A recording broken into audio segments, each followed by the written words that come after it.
Bonjour à tous, bienvenue sur la chaîne YouTube Mécanique Sportive, c'est Nicolas. Aujourd'hui, je vous présente la nouvelle Peugeot 308. Alors, je vous l'ai déjà présentée en septembre dernier, il me semble, lors des essais internationaux.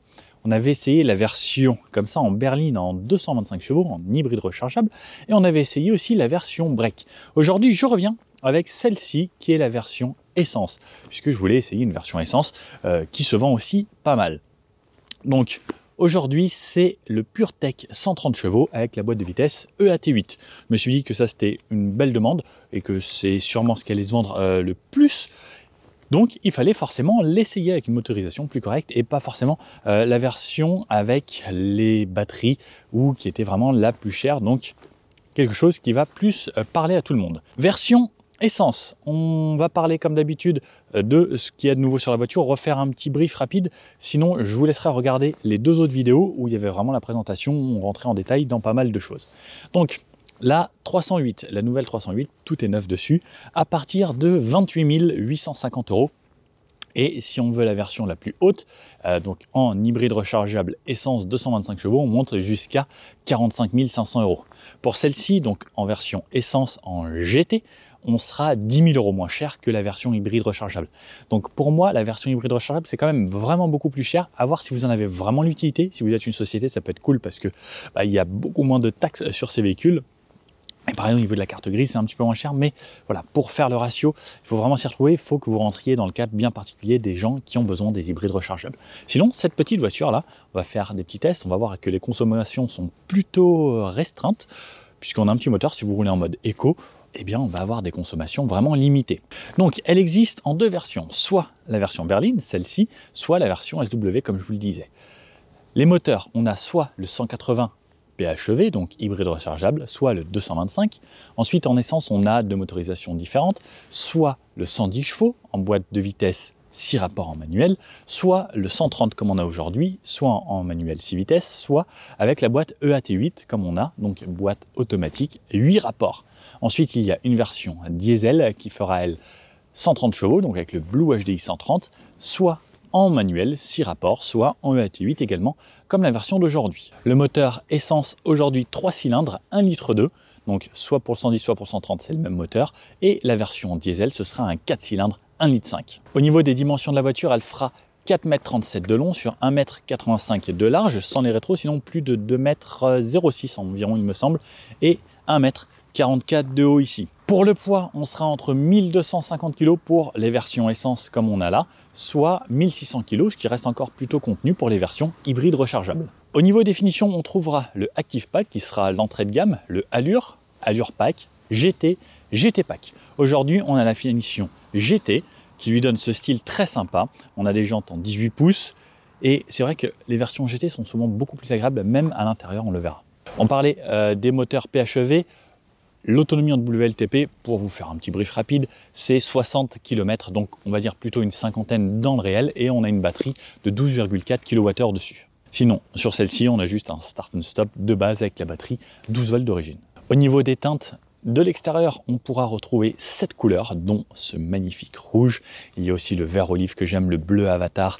Il y a un bleu qui est aussi sur les 208. Franchement, les couleurs qu'ils ont sorties sur cette 308, j'adore. Et enfin, moi, j'ai besoin de couleurs dans ma vie. Et là, on est vraiment sur quelque chose de très sympa. Et ce rouge, il a quand même une couleur qui donne un peu comme le vert olive, comme j'avais dit, une petite touche de premium en plus à cette voiture. Bon alors, sur l'avant, on reconnaît le nouveau style de chez Peugeot, mais avouez quand on la voit, waouh quand même. En plus avec ce rouge, ces reflets, enfin là dommage que ce soit pas l'été, qu'elle soit en plein soleil. J'adore. Vraiment le style qu'ils ont fait, cette calandre ici, qui donne vraiment l'impression que c'est une voiture encore plus large, encore plus forte. Les griffes ici qui descendent vraiment jusqu'en bas, avec des petits inserts qui finissent vraiment bien. Hein. Les feux LED, on a bien sûr des feux LED maintenant tout le temps. Il me semble, plus on peut avoir des feux Matrix LED. Ça, on passe vraiment dans le segment supérieur, hein, quasiment. C'est plus sur les voitures premium qu'on a du Matrix LED qui commence à arriver petit à petit sur les voitures un peu plus courantes. Capot très simple, donc seulement avec deux lignes qui part d'ici, hop, qui vient là. Donc très simple. Le nouveau logo 308 avec la nouvelle écriture. Donc on revient comme à l'époque où il y avait marqué par exemple 504 sur votre voiture ici. Donc avec le 308 ici avec la nouvelle écriture où c'est beaucoup plus carré.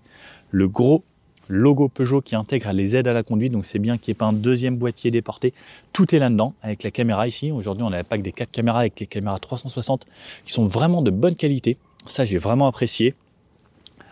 Des petits rappels un peu chromés sur toute la calandre, très sympathique. Là on est sur une finition GT comme je vous disais, donc on a des options plus sympas, donc par exemple ici c'est peint, etc., qu'on ne retrouvera pas forcément sur les premières versions.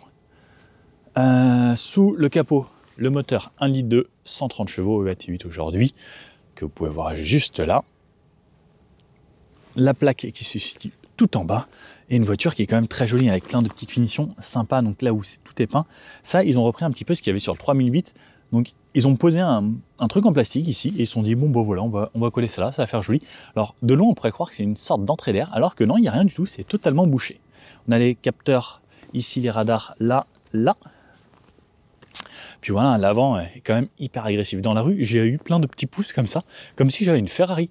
Et en fait, les gens la trouvent vraiment canon. Et je vous avoue que, bah, moi aussi, hein, franchement, les voitures de ce style-là, il y avait la Mercedes classe A qui me plaisait beaucoup. Et je vous avoue que celle-ci, ouais, j'aime beaucoup. Comme la 208. La 208 quand elle est sortie, pour moi, c'était la plus belle voiture de ville qui existait. Et bah là, ils ont quand même encore réussi quelque chose de vraiment très sympathique. Hein. Sur le côté, on voit toujours un petit peu la griffe là, ici. Donc, ça amène vraiment des choses très très sympas. Cette voiture, il y a une grande ligne qui part de là, qui vient se finir ici, qui repart ici. Donc en fait, c'est une ligne qui vient se fondre et hop, qui réapparaît de l'autre côté. Très sympa. Ouh, le gros moustique. C'est pas la saison des moustiques pourtant. Des poignées type frigo. Ici, on mettra soit de l'essence, soit du diesel selon la motorisation que vous avez choisi. Et cette ligne ici là qui vient se fondre jusqu'à la fin dans le feu, dans la ligne de phare ici. Et pareil, donc on a une LED qui vient à cet endroit-là. Plus une petite ligne juste pour le style au-dessus. On a vraiment quelque chose de très sympa. En fait, quand on la voit, on dirait presque que c'est une GTI, tant elle a l'air agressive et sportive. J'espère qu'ils vont sortir le modèle PSE, hein, comme ils ont fait sur la 508, ça ce serait vraiment agréable. On trouve aujourd'hui des jantes de 18 pouces, on pourra aller du 16 au 18 pouces selon les versions que vous aurez. Et on aura le choix de 6 types de jantes. Sur le côté, on trouvera le nouveau badge Peugeot ici, donc ça, je ne sais pas si ça vous rappelle quelque chose, quand on a un écusson en plus qui ressemble à ça. Ça vous pas penser un petit peu à une marque italienne de cette couleur? Très sympa. On a des rétros noirs, on a le toit ici en option ouvrant. Alors, il n'est pas vraiment panoramique, il est un peu plus grand qu'un toit ouvrant, mais pas vraiment panoramique comme on avait sur les anciennes 308. Ça, c'est un petit peu dommage. On a l'antenne requin tout là-haut et des entourages ici totalement noirs. Pas de chrome sur cette version, très sympa. Ce que j'aime beaucoup, c'est le bas de caisse, donc qui va pas jusqu'à tout au bout là-bas. Sur l'arrière, comme quasiment toutes les voitures maintenant, donc ce long béquet ici qui vient prolonger la ligne de toit, très joli, entouré par ça, donc qui finit bien la voiture, qui arrondit sur le côté. L'antenne requin, comme je vous disais. Vitres surteintées, donc sur l'arrière, on a un pack où on a les vitres surteintées, le petit essuie-glace, le troisième feu stop à LED intégré ici, le nouveau logo Peugeot, les feux, donc avec les 3 griffes comme on reconnaît, mais qui a bien changé depuis les derniers modèles. Avant, on les avait plus en vertical. Là, elles se sont allongées pour étendre un petit peu, tout comme ce grand bandeau noir qu'on retrouve sur quasiment toutes les Peugeot maintenant. Même la 208 là. Et ça étire la voiture et ça lui donne une stature encore un petit peu plus imposante et qui l'élargit sur la route. 308 là-bas, donc toujours avec la nouvelle écriture, le logo Peugeot. Très joli, franchement je l'aime beaucoup. Je ne sais pas ce que vous en pensez, est-ce que vous préfériez l'ancien lion là qui était comme ça, ou est-ce que vous préférez la tête de lion? Moi je vous avoue que celui-ci me plaît bien, ça fait un peu plus viril en plus. Le GT, pour la finition que vous avez prise ici, donc là on a quelque chose qui est tout peint, puisque finition GT, pas de plastique du tout sur cette voiture. Ici, marche arrière et les feux anti-brouillard.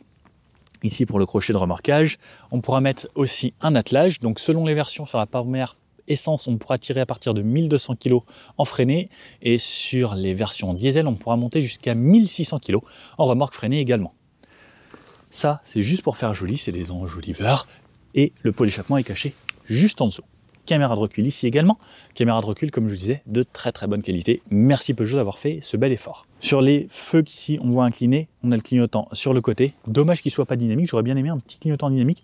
Par exemple avoir les branches comme ça et hop hop hop, qui s'allume 1, 2, 3, et là ça aurait été vraiment très très sympathique. Le coffre, alors est-ce que vous savez où s'ouvre le coffre? En fait il faut juste glisser ses doigts ici.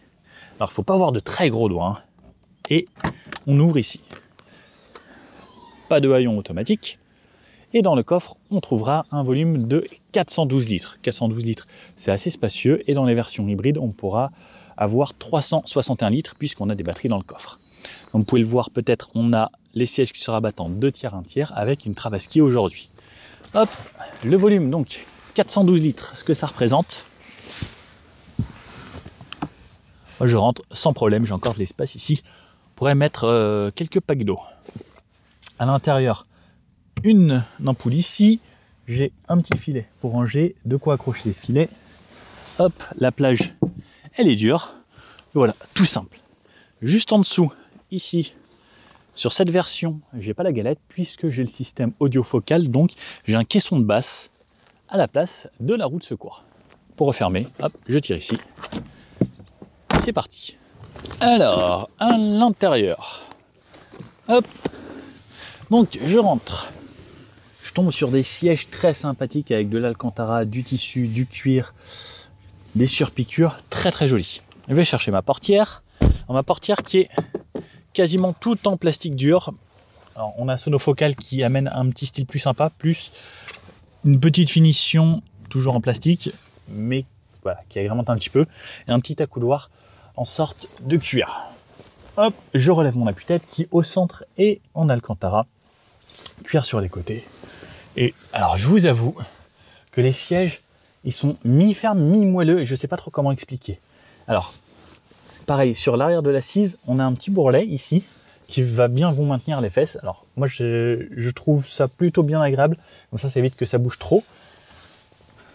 Au niveau de la tête, comme vous pouvez le voir, moi je fais 1m80, je ne touche pas là-haut. Alors hop, juste la petite houppette là qui vient frotter légèrement. Comme vous pouvez le voir là, donc on a le toit ouvrant sur la partie avant. Dommage qu'il ne vienne pas jusqu'au fond. Ici j'ai des LED, regarde, hop, c'est tout blanc, donc 2 petites LED très discrètes ici. Je ne peux pas éteindre toute seule. Au niveau des genoux, plus de la place, les dossiers sont bien creusés ici avec une partie qui ressemble à du plastique ici. Donc je ne vais pas avoir les genoux qui touchent, mais souvent, lorsqu'on est en voiture, on n'a pas les deux genoux serrés comme ça, on écarte un petit peu plus, donc on arrivera à cette partie là sur le côté. En dessous du siège, moi j'aime bien conduire assez bas dans une voiture, donc ce siège est assez bas. J'ai pas énormément de place sous les pieds, ça vient me frotter un petit peu au-dessus des chaussures. Sinon, ça va. C'est pas forcément la plus spacieuse des voitures à l'arrière, on pourrait s'attendre à ce qu'il y ait un petit peu de place. Mais au final, on peut quand même faire un trajet ici sans souci. J'ai un accoudoir central ici, sans la languette, donc il faut glisser son doigt à l'intérieur. Et par contre, j'ai un des accoudoirs les plus moelleux des voitures actuellement. Plus la petite trappe à ski, comme je vous disais, juste ici. Double porte-gobelet au centre avec un petit porte-bonbon ou porte-sachet, les petits bonbons qui vendent lorsqu'on s'arrête sur une aire d'autoroute. 3 places à l'arrière. La troisième ceinture se situe juste ici, sur la banquette, donc ça c'est bien pratique. Et la banquette qui se rabat en 2 tiers, 1 tiers. La ceinture vient avec, dommage elle ne reste pas sur le côté. Si elle vient là, c'est cool pour la remonter, mais sinon elle se bloque derrière le siège. Fixation Isofix et Top Taser sur les 2 extrémités. Et la place du milieu, déjà elle a l'air confortable, elle a l'air moelleuse. Hop. Elle est moelleuse, par contre les ceintures ici me rentrent dans les fesses. Ça c'est un petit peu embêtant, il faut vraiment tirer dessus pour avoir un petit peu la sangle qui bouge. Alors à cet endroit là, j'ai les rails qui viennent au niveau des pieds, bon il faut écarter un petit peu plus.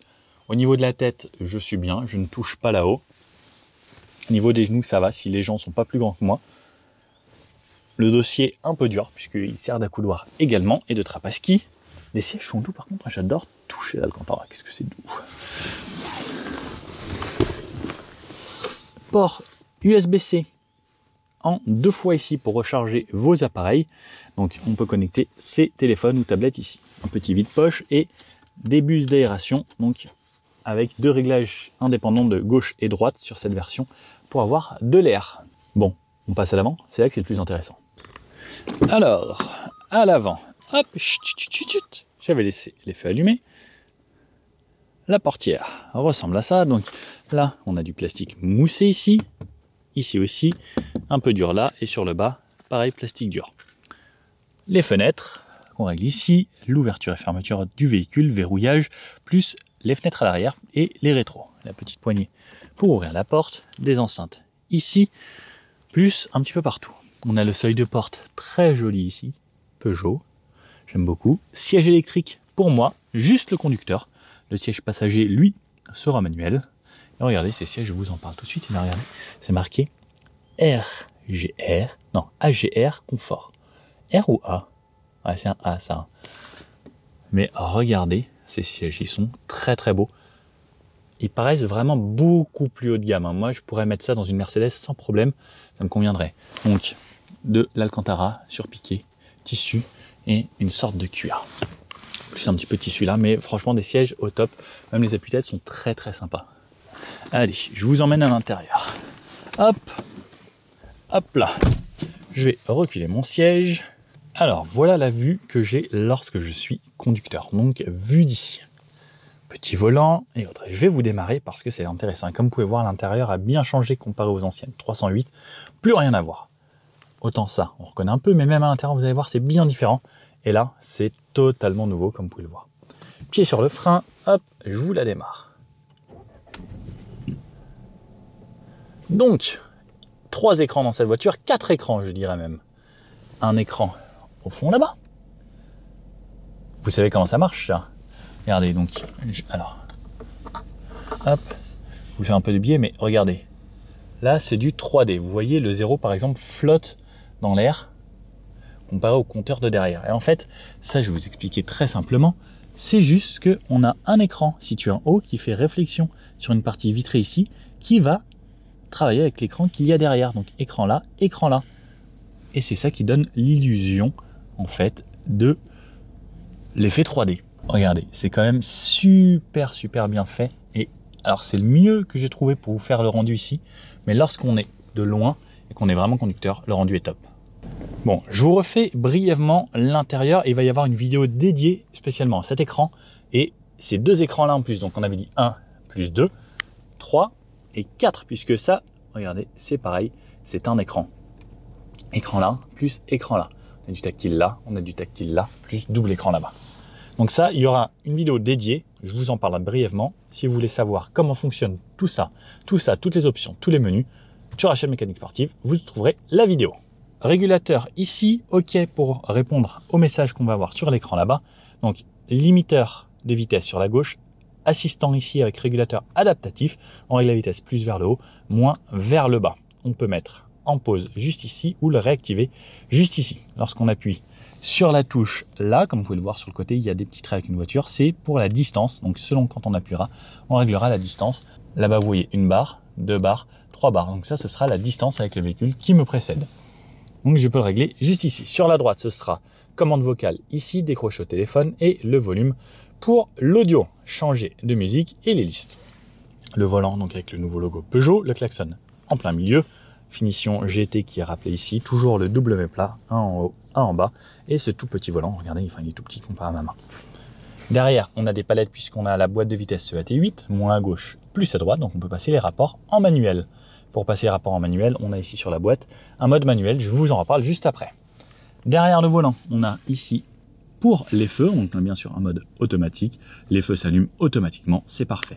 Un petit bouton ici qui va nous faire changer les modes de l'écran là-bas. Donc regardez, hop, les animations, on voit les différentes animations, alors c'est très bien fait, c'est plus rapide que sur la 208 d'avant. J'avais trouvé ça un petit peu long, les animations sont pas mal, pareil de la 3008 c'est un peu plus long. On peut avoir le GPS en plein écran, on peut avoir de cette façon. Et regardez, donc le GPS, si je ne me suis pas trompé, c'est celui-ci. Donc on a une belle carte juste ici. C'est quand même très agréable, ça fait vraiment beaucoup plus premium qu'avant. À droite, on a les essuie-glaces, donc avec bien sûr un mode automatique. Et lorsque j'appuie, on peut avoir les consommations. Là, vous pouvez voir les consommations. 6 litres 3 sur les 66 derniers kilomètres. Ou 5 litres 8 sur les 47 derniers kilomètres au tableau de bord là-bas. Ensuite, donc, au-dessus de tout ça, ça, c'est le iCockpit 3D. Je vous recommande vraiment le 3D parce que c'est vraiment fou. On a un bel entourage là sur cette version qui fait tout le tour, qui va jusqu'à là-bas. Des aérateurs là, qui sont bien fondus ici et qui, pareil, hop, regardez la transition jusqu'à là-bas. Le designer, bravo designer, vraiment beau boulot. Sur piqûre un petit peu verte ici, plus grise. Très sympa. Petite LED sur le côté ici de la porte. et on retrouvera la même là-bas. Donc c'est les deux seuls LED dans l'habitacle pour la nuit et on en trouvera une qui éclaire un petit peu ici également. Le volant est réglable en hauteur et en profondeur. Hop. Donc regardez, hop, hauteur et profondeur. Les aérations, on en a parlé. Ensuite, on va venir à cet écran, donc ce double écran même, je dirais. Donc, écran principal en haut, comme on connaît. On a plein de raccourcis sur la page d'accueil. Donc, lorsqu'on touche ici accueil, on tombe sur ça. Si on tombe média, on va aller sur tout ce qui va être média pour la radio et autres, lecteurs, stations, tout ça. Caméra panoramique, regardez, je vous les montre tout de suite. Regardez à quel point c'est beau. Pour une Peugeot, je trouve ça vraiment très très bien fait. Je peux avoir l'arrière si je veux. Je peux avoir l'avant. Alors, je pense que ça va dépendre surtout quand je vais activer les vitesses. Et là, j'ai le 360 tout autour. Je peux désactiver. Ensuite, j'ai la navigation. Donc ça, c'est le GPS par TomTom, comme il vous le dit au début. Donc, j'ai ma petite navigation juste ici. C'est assez réactif. L'écran tactile est pas mal. Hop, on peut dézoomer. Alors, ça met un petit peu de temps. Comme vous pouvez le voir, il y a l'infotrafic qui est juste ici. Donc, ça vous donne en même temps le trafic en direct. Touche téléphone, si vous avez connecté votre téléphone juste ici. Et le mirror screen, vous pouvez connecter votre téléphone en mirror screen, donc sans fil. Donc ça, c'est pas mal. Ou vous pouvez aussi le mettre en filaire avec l'Android Auto ou l'Apple CarPlay. Si je veux activer les sièges chauffants à l'avant, par exemple, hop, là c'est bon, ça chauffe. Donc là, pareil, j'ai 3 positions. Et les animations, comme vous le voyez, hein, c'est vraiment bien fait. Massage, j'ai les sièges massants. Oh, pas de chat, c'est bon, vous m'avez perdu, je reste là, vous ne me retrouverez plus. Et la petite barre verte qui vient avec mon doigt, j'aime beaucoup. Donc là, j'ai les massages qui sont activés, c'est venu ici, je peux avoir l'application là-bas également. Donc hop, et je retourne à chaque fois là où je souhaite. J'ai raccourci de climatisation, oups, j'ai touché là, raccourci de climatisation ici, donc pour les températures, la vitesse que je veux, plus ou moins fort. Alors, c'est tout en tactile, il faut forcément aller dans les menus. Pareil, lorsque vous allez par exemple être dans la navigation, vous allez être obligé d'aller dans le menu pour avoir le chauffage. Et sinon, il va falloir toucher les touches juste en dessous, ici, pour accéder à ça. Et vous pouvez requitter de cette façon. Ensuite, on peut faire défiler là-haut comme un smartphone. Donc, on a le mode invité, on a le GPS, la luminosité de l'écran, la connexion des appareils, le Wi-Fi et l'affichage 3D que je peux activer ou désactiver. Donc, sur cet écran en fond, soit j'ai juste un seul écran sur le fond, soit j'ai l'affichage 3D donc qui s'active. Je vous avoue que moi, l'affichage 3D, je trouve ça tellement magnifique que je vais le laisser à vie. Donc si vous voulez en savoir plus sur tout ça, je vais rentrer dans les détails dans une vidéo dédiée. En dessous ici, on retrouvera des accès rapides pour les réglages de la voiture, pour la climatisation. Ça, c'est le désembuage à l'avant. Hop, ça c'est le recyclage d'air, l'arrière et éteindre la clim tout simplement. Ensuite, on a les warnings juste ici. Plus bas, on retrouve un chargeur par induction, donc qui est éclairé dans cette zone-là. Chargeur par induction, et ce qui est bien, comme vous avez le mirror screen, pas de connexion avec le fil obligatoire avec votre téléphone. De quoi démarrer le véhicule. Ici, le sélecteur de rapport. Donc, lorsqu'on est en parking, on appuie ici. Passer le drive, on tire ça vers le bas et on passe en drive. Reculer, je le mets vers le haut et ça m'active mes caméras de recul. Ça me baisse en même temps mon rétroviseur là-bas, ça j'aime bien. Pour repasser au nôtre, soit je fais ça, sinon je repasse en parking et le véhicule est stationné. Ici, le petit M, c'est pour le mode manuel, lorsque vous voulez jouer juste avec les palettes au volant et la voiture ne passera pas les rapports, c'est vous qui décidez avec les palettes. Le drive mode ici, on a toujours 3 modes éco, normal et sport chez Peugeot. Donc le éco pour faire des économies, le mode normal, donc regardez, je vais vous changer les modes. Là par exemple, je suis en normal, on va passer au mode éco qui rend les choses un petit peu plus bleues, le mode normal qui rend les choses vertes comme vous l'avez vu depuis tout à l'heure, ou le mode sport qui donne cet affichage là avec du gris et du rouge. Et pareil, je peux toujours dans tous les modes changer mes compteurs et avoir les compteurs. Je vous avoue qu'en mode sport, celui-ci est très très sympa. Ou sinon, vous avez celui-ci avec la radio, les médias et les aides à la conduite, ou juste votre voiture, en gros au milieu. Mais je vous avoue que celui avec tous les compteurs est plutôt pas mal. Sinon, vous avez celui-ci avec les informations. Voilà, moi je laisserai celui-ci, je pense. Ensuite, ici, vous avez un bac de rangement, pareil, qui est éclairé sur le fond. Un endroit où connecter votre câble en USB-C, soit pour recharger votre téléphone, soit pour le connecter. Une prise 12 volts, hop, et un grand rangement juste ici, avec 2 porte-gobelets. Vous pouvez laisser ouvert ou fermé. Fermé, c'est vrai que c'est plus joli. Et double porte-gobelet là. le frein de stationnement, donc frein de parking, l'ex-frein à main.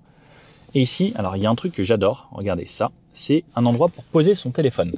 Donc comme vous pouvez le voir, vous pouvez poser votre téléphone juste ici. Et vous voyez, vous avez le chargeur en bas. Et là, vous voyez, il y a un trou. Parce que chez Peugeot, ils sont très intelligents.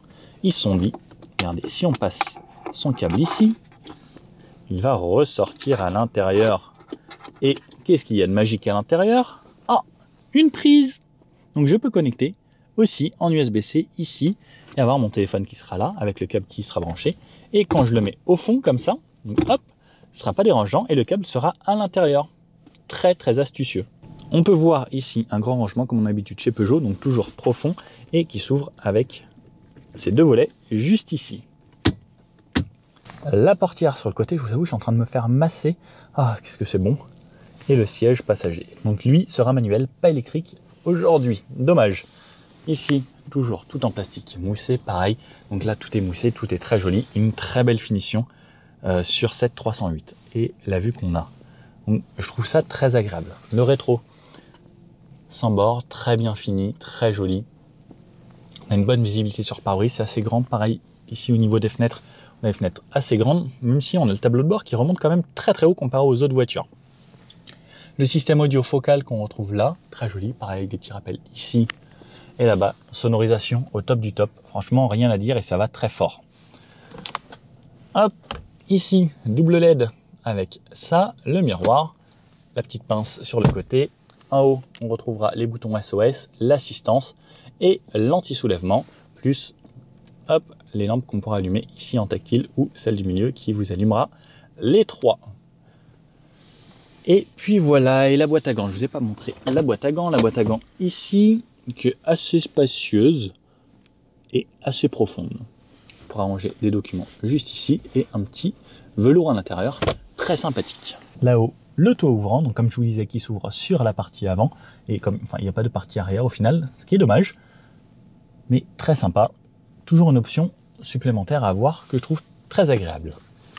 De nuit, regardez, on a une petite animation lumineuse sur l'arrière, très sympathique, et comme vous avez pu le voir, il y a le logo qui se déploie avec le rétroviseur ici, et donc les feux de nuit, ça donne ça, donc on voit bien les bouts de LED, et là sur le côté, le beau logo Peugeot, et on voit qu'il éclaire vraiment bien, et on voit vraiment bien la tête de lion.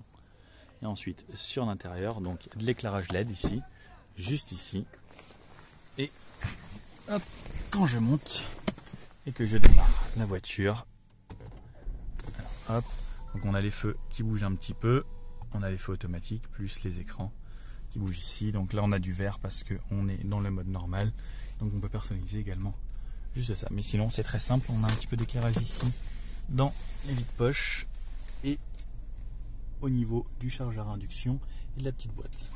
Et toujours à l'intérieur ici qui s'éclaire vraiment bien pour aller voir ce qu'on doit aller chercher ici. Et toujours ce compteur ici, l'iCockpit, regardez, mais enfin, j'adore vraiment trop ce truc 3D, c'est juste waouh.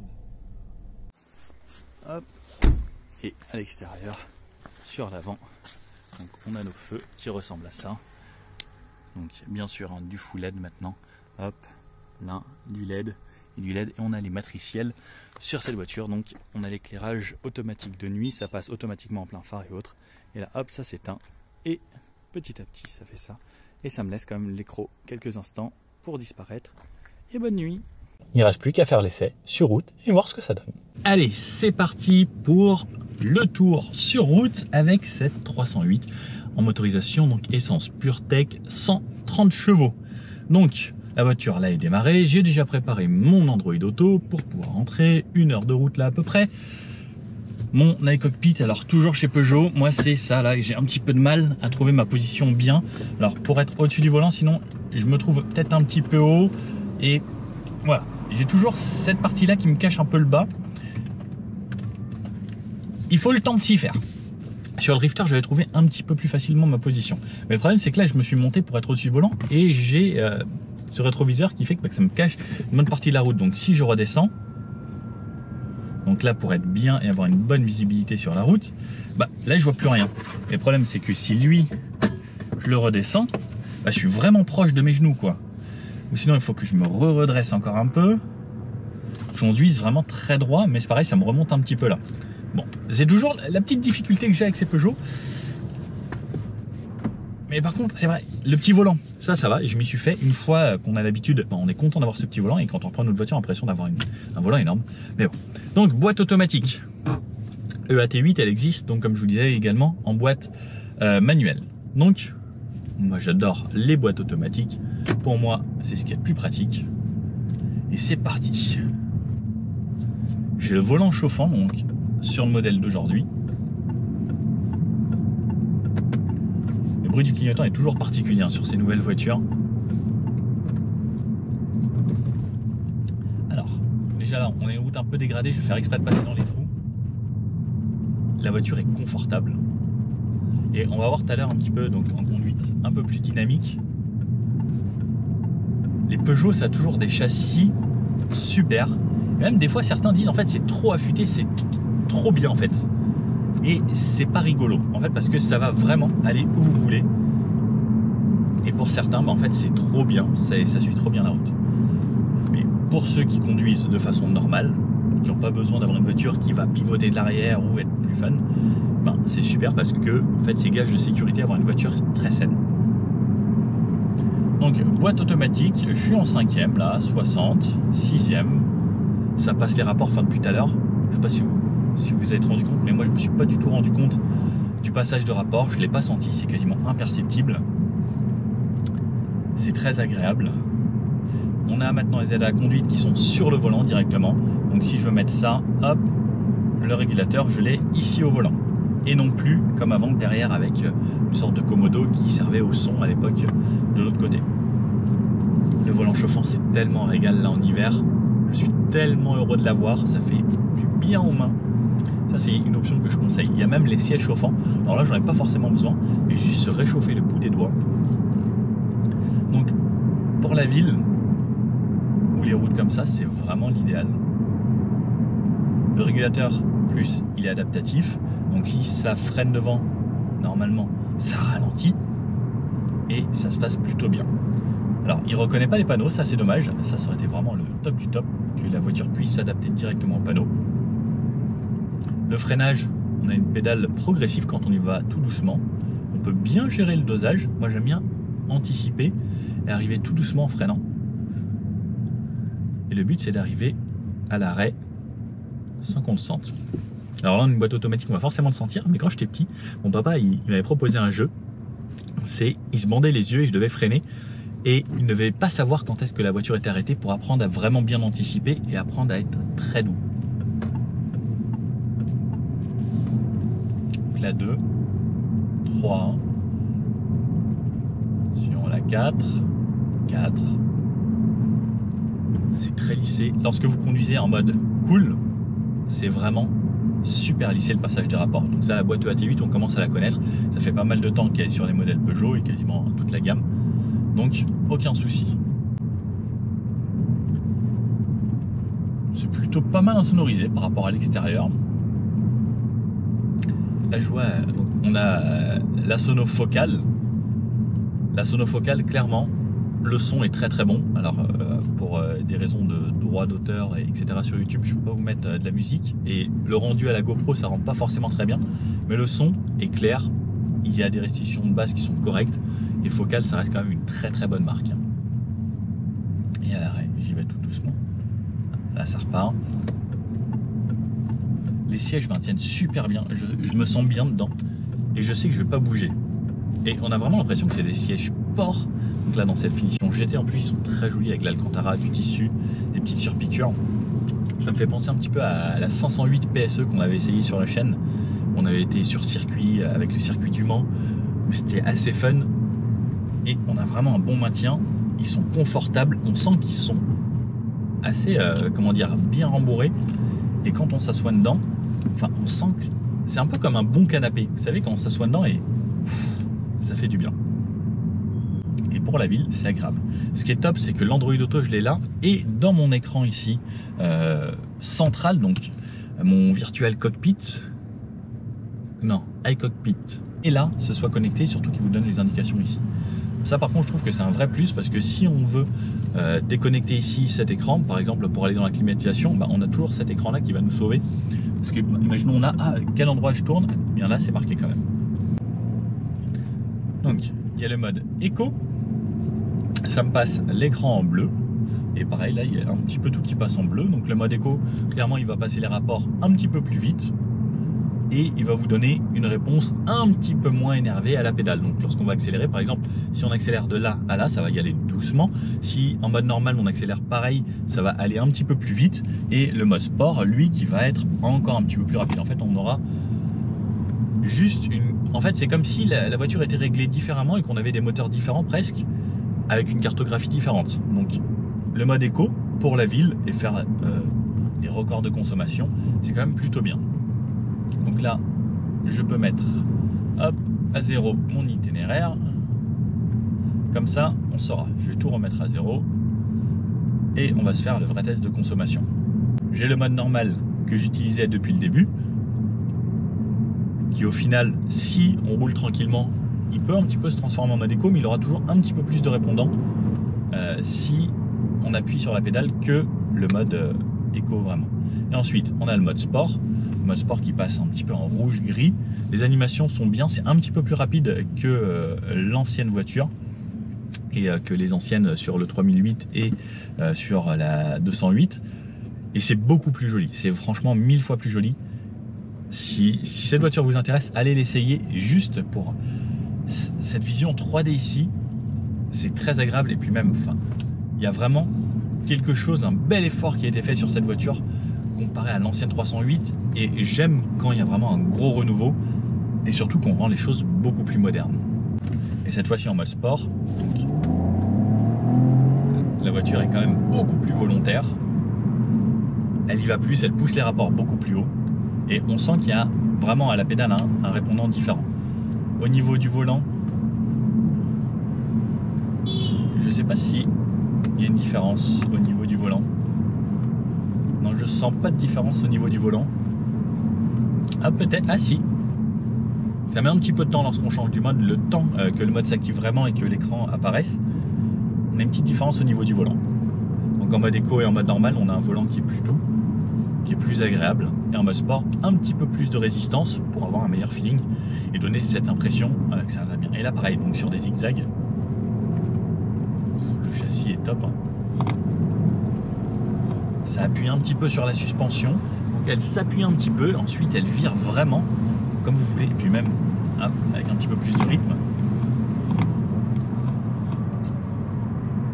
C'est bien, et même là, sur les grilles, etc., ça reste confortable. On a un petit peu le bruit de roulement, mais ça reste hyper confortable. Donc j'ai aussi le régulateur adaptatif, comme vous voyez, donc là, alors, il faut quand même que je garde les mains puisque il me semble pas que j'ai le centrage de voix. Non, c'est juste le régulateur adaptatif, donc pas la conduite de niveau 2 sur celle-ci aujourd'hui. Donc la voiture va jusqu'à l'arrêt complet, elle suit les autres. Ça c'est l'idéal lorsque vous conduisez. Enfin, en fait vous vous faites surtout aider à la conduite. Et moi je trouve ça vraiment indispensable de nos jours. En relance, en petite montée, on entend quand même ce petit moteur 3 cylindres. Donc les 3 cylindres, ils ont un bruit caractéristique, ils sont un petit peu plus bruyants que les 4 cylindres. Et on a vraiment ce bruit très caractéristique où des fois on a l'impression que ça grogne un petit peu. Alors je sais pas si... Non, vous n'allez pas l'entendre forcément. Donc là par exemple, devant ça s'arrête. Comme vous voyez, je touche pas du tout au pied. Et ça va jusqu'à l'arrêt complet. Hop, alors devant, elle avance un petit peu. Ça réavance, donc il y a le mode pour les embouteillages. Ça, si vous êtes comme moi, vous habitez en région parisienne, sur le périph', c'est vraiment un gros plaisir. Oui, bah super, on va gagner 6 minutes, top. Et donc là, c'est à l'arrêt avec le auto hold. Donc là, on a le frein de parking ici, mais on n'a pas le bouton auto hold. Donc la voiture l'active automatiquement lorsqu'elle s'arrête et qu'elle gère elle-même. Alors, je vous avoue que là, à l'arrêt, on a quand même pas mal de vibrations. Pour repartir lorsqu'on est arrêté depuis plus de quelques secondes, il faut réaccélérer. Sinon la voiture ne va pas repartir d'elle-même. Sauf si on est vraiment dans les bouchons, ça s'arrête, ça repart tout de suite. Là la voiture repart. Je vous avoue qu'il y a pas mal de vibrations lorsqu'on est à l'arrêt et qu'on a le régulateur d'activer, puisque ça laisse le rapport engagé. Et ça vibre un petit peu plus que si on était à l'arrêt au point mort et juste vraiment avec le frein. Sinon regardez, ça se débrouille très bien. Allez, je vais me mettre le mode sport.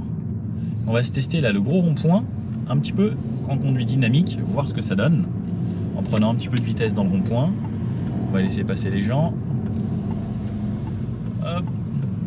On accélère. Bon, comme je vous disais, on a un super châssis. Oh, et ça tient tellement bien. Waouh!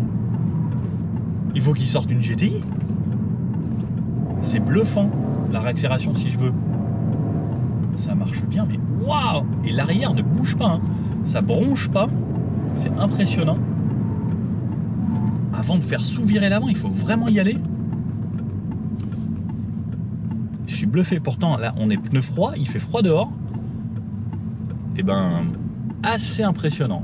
Bon, allez, et on va aller s'insérer sur une route à 110. Donc, en mode sport, c'est pas très sportif niveau motorisation, mais ça y va. Donc, hop, je vais me mettre mon régulateur à 110. Hop, je monte. Hop, on double. Alors à 110, je vais repasser en mode éco. Pas forcément très utile d'avoir le mode sport lorsqu'on est sur autoroute. Hop. Alors à 110 km/h, on a très peu de vent dans l'habitacle. Les bruits de roulement, très peu, c'est assez bien sonorisé là-dessus. Par contre là on est en montée. Je vous avoue que j'entends assez ce petit moteur 3 cylindres. Il est présent, en fait on a une sorte de résonance. Ça aurait été bien qu'il soit un petit peu plus discret. Alors malheureusement avec les normes de pollution et autres, maintenant on fait que des petits 3 cylindres. Par contre on va voir lorsqu'on va être à plat, normalement ça devrait se calmer un petit peu, à régime stabilisé, c'est plus discret. Donc à 110, lorsqu'on est un petit peu plus à plat, le moteur force moins. Je suis en 8e rapport. On entend toujours un petit peu le moteur même à plat. Beaucoup moins que lorsqu'il force, mais c'est agréable. Et si je veux me mettre à 130, hop, on va les doubler là. Donc la voiture n'hésite pas à tomber 1 voire 2 rapports pour accélérer. Et donc là, je suis à 130. Hop.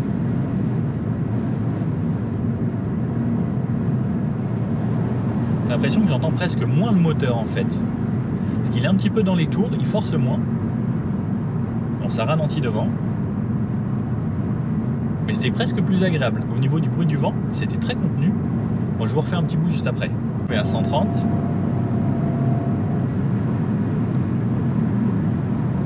Donc, très contenu au niveau des bruits du vent.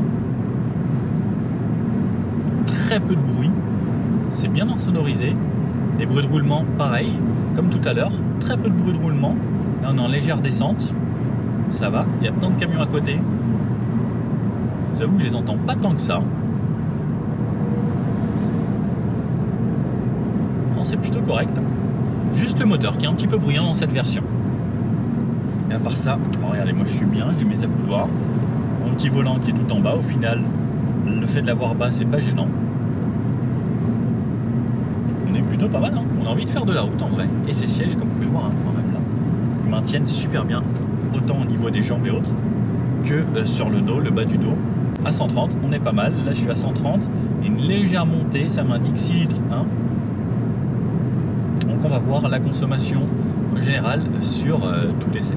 Bon, et là, on est en 70, toujours régulateur. Ça se passe super bien. Petit point conso. Alors, depuis le départ, 5 litres 4 de moyenne, et j'ai réinitialisé au moment où j'étais à 110. Donc, j'ai fait une bonne partie 110 avec un petit bout de 90 et 4 litres 1 de moyenne à ce moment-là. Donc des consommations vraiment plutôt raisonnables. Et puis donc même depuis le début, sur 50 km, là actuellement 5 litres 4. Et c'est plutôt correct, donc petit moteur en 3 cylindres, 130 chevaux. On utilise peu de chevaux hein, lorsqu'on roule de manière vraiment régulée et stable. Donc consommation vraiment très correcte. 70 comme je vous disais, plutôt agréable. On entend un poil les voitures sur le côté, mais ça reste vraiment bien. Des légers bruits de roulement, en un goudron plutôt propre. Et toujours mon régulateur adaptatif qui m'aide beaucoup, surtout en région parisienne. Donc là j'arrive à côté d'Orly. Pareil, j'aime bien rouler sur les plaques. Ça filtre assez bien tout de même. On sent que la voiture passe dessus, mais dans la voiture, comme les sièges, pareil, ils ont un bon amorti, un bon moelleux au niveau de l'assise. Bah ça aussi, ça contribue au confort de la voiture, en plus de la suspension.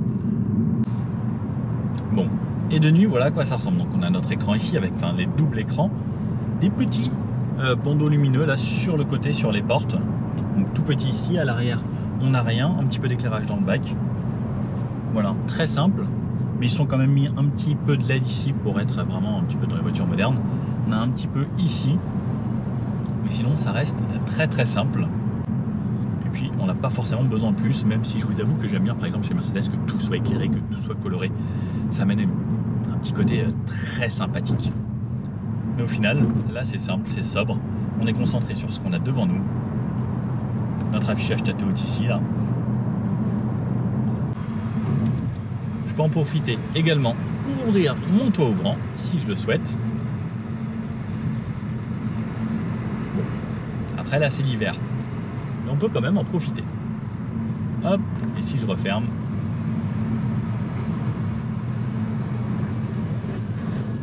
Tac. Et hop, je peux remettre ça vers le fond pour avoir un petit peu plus de luminosité dans l'habitacle. Et là, je vous avoue, ça me change quand même totalement la vie. Et c'est bien plus lumineux. Alors, dommage qu'il n'aille pas jusqu'au fond. C'était un 308 GTI qu'on a essayé où il allait jusqu'au bout. Il était juste magnifique, ce toit panoramique. Je vous avoue, j'aurais bien aimé qu'il aille jusqu'au bout. Mais bon, ça fait déjà du bien d'avoir de l'éclairage supplémentaire. Et là, retour en ville. Donc, moi je roule toujours en mode éco parce que j'aime bien, en plus il y a des tons bleus sur le mode éco, je trouve ça plus joli. Bon, là on a arrêté un feu, je vais repasser en mode sport. On va essayer de se faire un petit départ assez sportif. On va se faire un 0 à 50, ce qui est suffisant normalement. Hop, full gaz, ça met un petit peu de temps à démarrer. Et ensuite, ça y va, je suis un peu plus de 50 déjà. C'est plutôt correct. Donc le moteur n'est pas si bruyant que ça, même quand on tape vraiment dedans et qu'on l'emmène tout en haut dans sa zone rouge. C'est plutôt agréable. En fait, c'est plus la résonance de ce petit 3 cylindres à certains moments quand il est en charge, comme là, où il est un petit peu présent dans l'habitacle. À part ça, vraiment, j'ai pas grand chose à y dire à cette voiture. Elle est très très bien. Juste cette petite présence moteur qui serait cool, un peu plus discrète. J'aime quand les motards te remercient quand tu te pousses. Ça fait plaisir. Les amis en moto, il faut le faire ça. Ne soyez pas comme ces gens en scooter qui ne disent pas merci. Dernier petit test d'Audane et maniabilité en ville, dans des plus petites rues. Hop. On tourne tranquillement. Comme je vous disais, la direction est plutôt sympa. Alors, un petit truc, c'est aussi le double mets-plat. Quand on est habitué à l'avoir en bas, on sait où est le bas. Mais c'est vrai que des fois, celui-là, quand on tourne beaucoup, on ne sait pas trop où est le bas et le haut. D'Audane. On sent que ça reste quand même ferme, ça amortit bien, mais ça reste quand même ferme. Hein. La fermeté, c'est bien parce que ça amène, regardez, hop, si je fais ça, un comportement plus sportif. Bon, comme vous avez vu, là, je vais taper un petit peu sur mes genoux et sur mes jambes, parce que j'ai mis le volant bas, parce que je veux voir ce qu'il y a là-haut. Donc il ne faut pas avoir les mains trop écartées, parce que quand j'ai les mains un peu écartées et que j'ai les jambes ici, en fait ça passe vraiment proche, donc il faut vraiment bien garder les mains fermées sur le volant. C'est un petit quelque chose. Des fois moi j'aime bien rouler la main posée comme ça, hop, et là en fait je vais vite arriver sur ma jambe. Ici dans le rond-point fétiche, hop, braquage à fond. Ok, je monte sur le rond-point. Elle braque vraiment bien. C'est comme la 3008, je crois que c'était un des SUV qui braquait le mieux. Et Peugeot sont assez forts là-dessus. Donc ça c'est une bonne chose. Hop. Et on accélère un peu. Alors comme je vous disais, c'est pas sensationnel niveau accélération. Mais est-ce qu'on a vraiment besoin d'une voiture qui va vite tout le temps? Si vous voulez une voiture qui va vite, vous prenez la version hybride rechargeable 225 chevaux. Et je vous avoue que celle-là, elle poussait quand même vraiment bien. Bon alors, au final, cette nouvelle 308, qu'est-ce qu'on peut en penser? Alors, je l'avais déjà essayé comme vous l'aviez vu. Il me manquait à l'essai cette motorisation essence, donc en 130 chevaux, qui au final, à mon avis, va être quand même bien vendu, puisque des diesels, de moins en moins, surtout que dans quelques années, on n'aura plus le droit d'aller dans les grandes villes avec. Alors ça, je trouve ça vraiment très très dommage, parce que les voitures récentes ne polluent plus tant que ça. Mais bon, c'est pas moi qui décide. Question que je me pose, c'est est-ce que vous choisiriez plutôt essence simple, essence avec du rechargeable ou du diesel quand même, malgré le fait que dans quelques années, d'ici pas très longtemps même, hein, on n'aura plus le droit d'aller dans les grandes villes avec. Les ZFE, ça va devenir compliqué. L'hybride rechargeable, moi j'adore ça parce que c'est vraiment très pratique. C'est un confort supplémentaire de pouvoir rouler en full électrique. Mais c'est quand même pas donné. On est quand même 10 000 € plus cher que celle-ci pour avoir de l'hybride rechargeable. Donc les 10 000 €, si vous voulez juste faire des économies, 10 000 € d'essence, imaginez-vous, ça fait quand même pas mal de kilomètres. Hein. Au niveau de la consommation, comme vous l'avez vu, c'est pas excessif. On sera entre 6 et 7 litres lorsqu'on va faire de la ville et on pourra être un petit peu en dessous si on fait des routes de campagne à campagne. Si vous roulez en mode éco vraiment tranquille au régulateur, on descendra à des consommations aux alentours des 5 litres, voire moins même si vous conduisez vraiment tranquillement. Finition GT comme ça, très jolie. Alors je vous avoue que la finition GT amène un look plus sympa à la voiture au niveau des côtés, de l'arrière, des lames, des boucliers, etc. C'est quand même beaucoup plus sympa. À partir de 28 850 € pour les premières versions. Au niveau des délais, je suis allé au concessionnaire Peugeot juste à côté de chez moi. Ils m'ont dit que c'était entre 6 et 8 mois pour le moment. Donc un petit peu d'attente, ce qui reste encore à peu près correct comparé à certaines marques aujourd'hui avec le problème des semi-conducteurs. Bien aimé, c'est les couleurs un petit peu fun de chez Peugeot. Le look vraiment magnifique, je ne sais pas ce que vous en pensez. Pour moi, je trouve que c'est actuellement une des plus belles voitures, comme la 208 l'était à son moment. Et elle est très très sexy. Châssis très bien, confort, ok. Ce que j'ai un petit peu moins aimé, c'était peut-être le manque de place à l'arrière. Alors pour les grandes personnes, j'ai pas trouvé ça hyper spacieux à l'arrière. J'en ai aimé peut-être un poil plus que les sièges, un petit peu plus reculé. Sinon, franchement, c'est parfait. L'intérieur qui était renouvelé, le style, le design, bien. Petit moins aussi pour moi, c'est le bruit de ce moteur 3 cylindres. Il est quand même un petit peu bruyant. Bon, 3 cylindres, c'est pour le CO2, pour qu'on paye moins de taxes et qu'il n'y ait pas de gros malus là-dessus. À part ça, j'ai bien aimé. N'hésitez pas à me dire ce que vous en pensez. Quelle version vous prendriez si vous choisissez une 308? Est-ce que ce serait du diesel, de l'essence, pas d'électrique, mais de l'hybride rechargeable? Il y aura peut-être aussi une version électrique qui va sortir prochainement. On va voir. Et si vous avez bien aimé cette vidéo, un petit pouce bleu comme ça. N'hésitez pas à vous abonner. Si vous avez des questions, dans les commentaires, je fais tout mon maximum pour vous répondre. Allez, à bientôt. Ciao.